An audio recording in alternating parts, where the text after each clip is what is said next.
have a look at this picture, then you can be able to see the former president Uhuru Muigai Kenyatta enjoying the rhythm. Then you are able to see Charity Ngilu.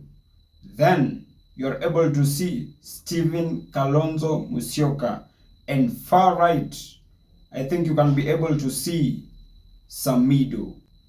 But have you ever asked yourself why Samido was in Azimio while Karen Nyamu was in UDA? And that is exactly how the Azimio camp failed to fish out some moles in their own camp, to whom, from where I sit, I strongly believe they were purposely planted in Azimio so that they could fish out or collect information and forward it to their closest competitors in UDA.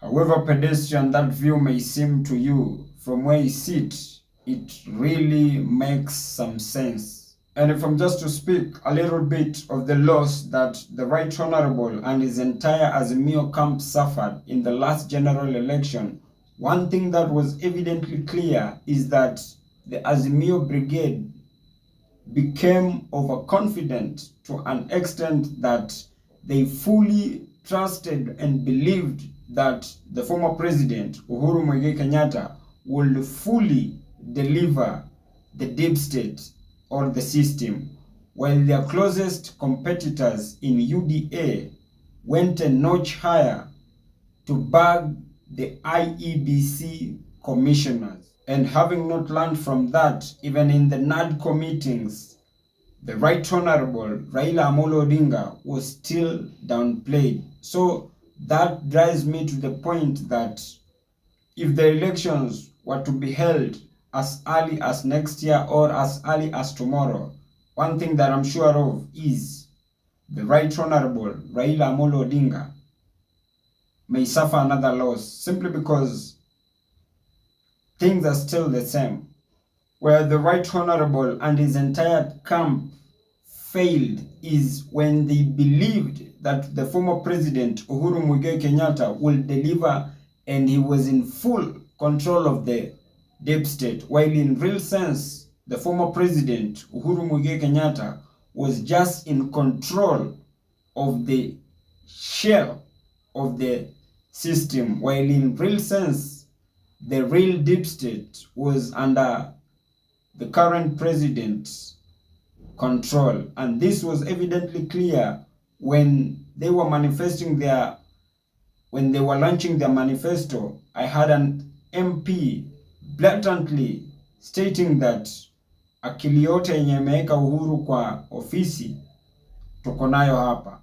And that clearly showed who the winner was even before the elections were conducted. I wonder why wouldn't Raila and his team not see all this, or is it that they were too drunk with Uhuru's public endorsements? In fact, the Right Honorable Raila Amolo Odinga suffered a very big loss, not after the elections, but before the elections, when he let go of all the political heavyweights from the Western region, and they include people like Musalia Mudavadi, Moses Masika Wetangula, and Cleophas Malala, thereby being left with people like Oparanya, of whom, from where he sits, he has a very huge following, but of which that was not solid enough to guarantee him all the votes from the Western region.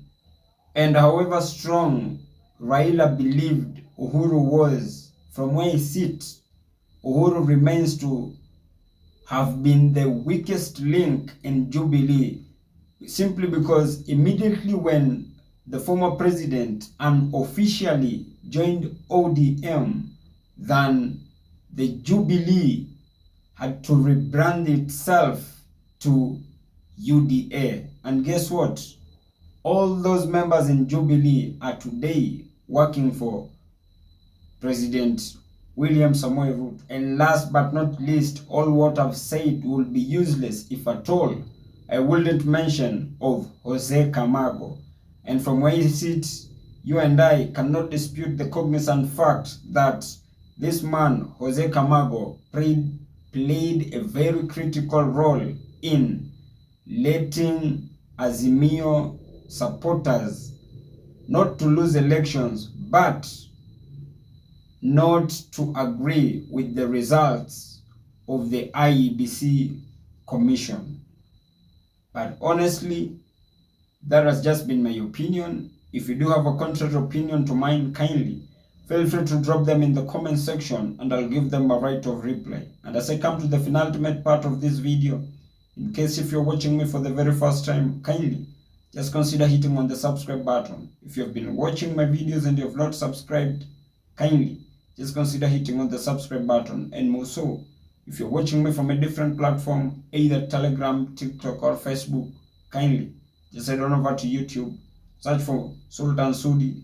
I'll be the first right person to pop up if matters socio-economic and political matters are your great areas of great concern. Kindly just feel free to click on the subscribe button so that each and every time that I upload a new video, it will automatically reflect on a notification panel. And by so doing, you'll simply be supporting my content. Thank you, and may God bless you.